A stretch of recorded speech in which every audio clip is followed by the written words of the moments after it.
kulanti wacan wanaagsan aqyaarteena daawataan meel walba oo joogtaan waxaad kusoo dhawaataan janaalada ilayska xogaha iyo sidoo kale tusmada filimada si wada jira labadan janaal hadaan oo kale waxaan kugu soo gudbinaa wararkii ugu dambeeyay maanta laga xariiqay arrimaha Bollywoodka kuwaas oo la xiriira xanta jalaash filimada soo baxay qorshooyinka filimada kuwa tiyaatarada saaran iyo waxyaabaha kala saaran alaaba xiiso leeyihiin oo la wadaagay kartiin daawadayaasha ku taxan barta tusmada filimada iyo sidoo kale barta kale ilayska xogaha meel walba oo joogtaan hawada waxaan kala nahay maalin wanaagsan bixintana waxaan ku bilaabi doonaa filimka Bataan iyo lacagiisa oo la imaaday arbacadiisii Bataan ayaa wuxuu yahay mid markaan lacag fiican la imaaday arbacadiisa asoo soo kal filimkan uu yahay mid hoos u dhac sameeyay maalintii arbacada kaas oo sudhiciisa uu yahay 20% asaatee filimkan ayaa wuxuu yahay mid lacag fiican ka keenay wili qaybaha tiyaatarada hoos u dhacanayo misaada ugu dhow in uu isku celiyay maalintii Isniinta marka loo fiiriyo soo kal talaadiisa taas oo sidoo kalena uu lacag fiican ka keenay qaybaha Gujarat iyo Saurashtra iyo soo kal Uttar Pradesh waxaan halkaas uu laga arko hoos u dhac 30% taas oo sidoo kale taariikhoyin kale filimkan oo hoos u dhac ka sameeyay filimkan ayaa lacag maalinta arbacada la imaado waxay 17.25 karoor taas oo filimku wadartiisa guud ay ka dhigaysa lacag kor u dhaafay 332 karoor taas oo usbuucan inta ka dhiman filimka la sheegay lacagiisa oo ka dhigi karo 347 karoor filimkan ayaa soo kale waxa la sheegay inuu ku wajahnaan doono inuu soo qabto filimada Dangal KGF iyo soo kale Bahubali The Conclusion marka loo fiir lacagaha Dangal soo kale KGF2 ayaa waxay yimid filimkan dhawaan uu soo qaban doono asaati wuxuu ku dhibanaan doona si la sheegay Bahubali The Conclusion inuu si dhaqso ah filimkan ku soo qabto marka loo fiiriyo hoos u dhaca uu ka sameeyay UB ay maalintii arbacada soo kale filimkan ay wuxuu yahay mid asna soo kale hoos u dhac ka sameeyay qaybaha dalhi UB asaguna filimkaas lacag kor u dhaafay 100 karoor halkaas oo ka keenay halka Mumbai ay soo kale wuxuu yahay filimkii ugu horeeyay 100 karoor ka keenay waxaan ugu dambeeyay filimka 2014 la daawada ee BK kaas oo intaas kadibna uusan dhicin filim halkaas ka keenay lacag gaaraysa 100 karoor hadaba filimkan ay waxa laga tusaalan qaadan doonaa jimcadiisa labaad halka uu ku wajahnaa karo filimkan iyo soo kale lacagaha kale wacdarada leh oo ka dhigi karo qaybaha tiyaatarada ay maalmaha soo aadan hadaba aan isla eegno filimka arbacadiisa kood filimku waxa uu keenay 55 karoor qamiistii waxa uu keenay 68 karoor nadiif ah jimcadii waxa uu keenay 37.50 karoor halka sabtida uu keenay 51 karoor nadiif ah axadii waxa uu keenay 58 karoor nadiif ah halka isniinta uu keenay 25 karoor nadiif ah talaadadii waxa uu keenay 22.50 karoor halka arbacadiisa labaad filimkan uu keenay 17.25 karoor wadarta guud filimka waa 332.25 karoor waxa ka daawadana kale waxaan isla eegi doonaa maxaa ka jira wararka sheegaya in atrishooyinka ka soo kala muuqdaan filimada Bataan iyo soo kale Tiger ee Katrina Kaif doorkeeda Zoya iyo soo kale Deepika Padukone doorkeeda Rubay in la sheegay in hal film la isku keen doono kaas oo filimkaas uu yahay nooc kamid ah filimada jaajuusnimada filimka Bataan ay wuxuu yahay mid bishaan ka soo gudbay tiyaatar lagu soo fasaxay wuxuuna dhigay iskoorooyin caalami ah qaybaha caalamiga iyo soo kale qaybaha gudaha Hindiya Sharuqan soo kale Deepika Padukone ay waxay film hogaamiye ka hayeen filimkaasi wuxuuna ku saabsanaa filimkaas arrimaha jaajuusnimada waxaana marka loo fiiriyo filimka Tiger soo kale ay wuxuu noqonaa Bataan filimka saddexaad ee arrimahaasi lagu hadlo jaajuusnimada ee shabakada Yasraj Films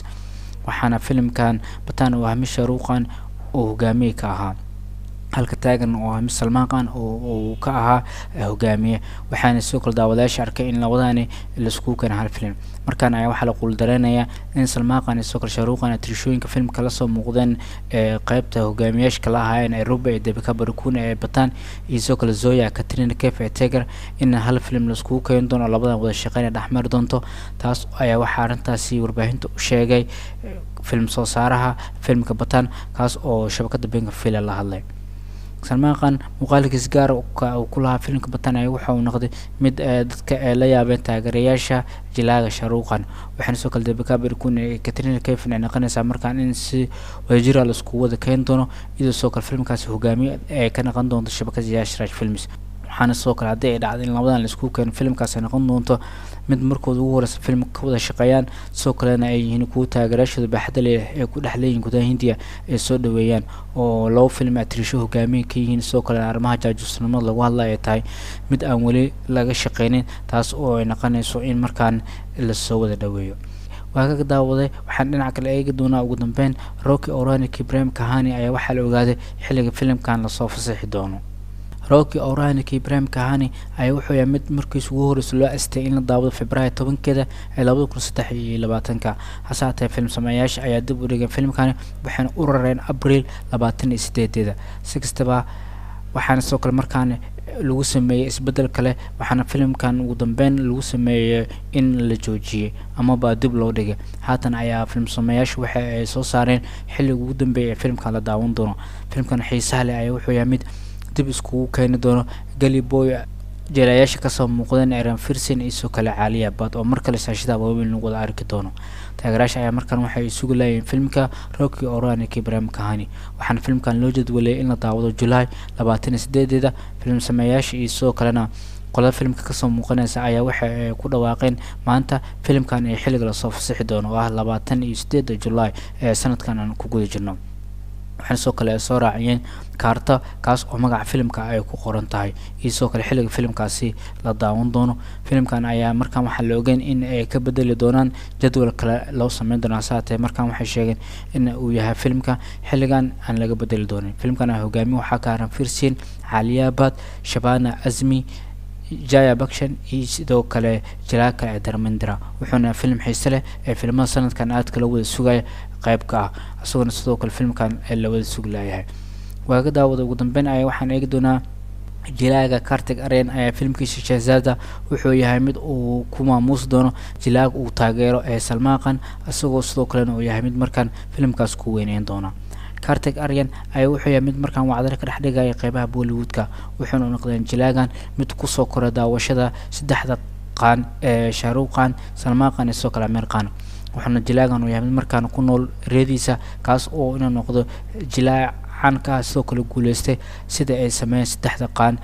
haatana Jilaagan wuxuu yahay mid saddexdoodaba taageer weyn u ah waxaan soo kale warka in Shah Rukh Khan dartiis oo filmka Shahzada oo muddo usbuuca dib ugu dhigay xushmada uu muujinay filmka Batan iyo in wacdarooyin oo ka dhigo qaybaha tiyaatarada soo kale waxa lagu arkay in uu qoob ciyaar la sameeyay Jilaaga Aamir Khan markan ayaa Bollywood hangaamana waxay ogaatay in Jilaagan Kartik Aryan uu go'aansaday in uu tribute u sameeyo ama maamuus Jilaaga Man of Bollywood lagu yeeray Salman Khan Kartik Aryan soo kale directorkiisa Rohit Dhawan ayaa markan waxay aaminsan in Shahzada uu yahay film ku tacalluq arrimaha qoyska iyo madadaalada sida filmka Salman Khan ee 2011 la daawaday ee Ready waxaana sidoo kale dib u dhaca filmkan muddo halka isbuucna ay u dhigeen waxay sidoo kale go'aansadeen inay ka yaabsadaan taageerayaasha Jilaaga Salman Khan iyagoo sidoo kale halkaas ku soo bandhigi doona heesta filmka Salman Khan ee Ready ku jirta ee Dilahe waxaana sidoo kale heestaas la sheegay in lagu duubi doono qaybta Mad Island sidoo kale Kartik Aryan ayaa wuxuu yahay mid uu heestaasi u sameyn doono sida Bulbulanya heesta title track u ahayd waxaa sidoo kale heesta lagu duubi doona halkaas waxaana heestaasi geographer ama heestaasi qoob ciyaarkeeda sameyn doona ninka heesaha sameeya ee Bosco taas oo keenaysa markaan in heestaasi Dilahe lagu soo bandhigo filmka Shahzada filmkan ayaa wuxuu yahay mid color loo astay in la daawado 10 Febraayo hase haatee xushmada u muujiyay Jilaagan Kartik Aryan ee Jilaaga Shah Rukh Khan ayaa muddo isbuuca filmkaas dib loo dhigay filmkan ayaa waxa la daawan doonaa Febraayo 17 ee bishan aan ku guda jirno ee 2023 waaga daawada inta aan ku soo koobayna warbixinada muuqaaladan maanta aan ku qaada dhigeen wararkii ugu dambeeyay maanta laga xariiqay arrimaha Bollywoodka kuwaas oo sanad waxay ahaayeen wararkii ugu dambeeyay xiisaha leh oo la wadaagi kartiin daawadaashana ku taxambarta tusmada filmada iyo soo kale bartka leh xilliska xogaha hadda warbixinada kan shaleeg noo sar soo kale saxaabtiin la wadaaga kankiisa xigana nabadgelyo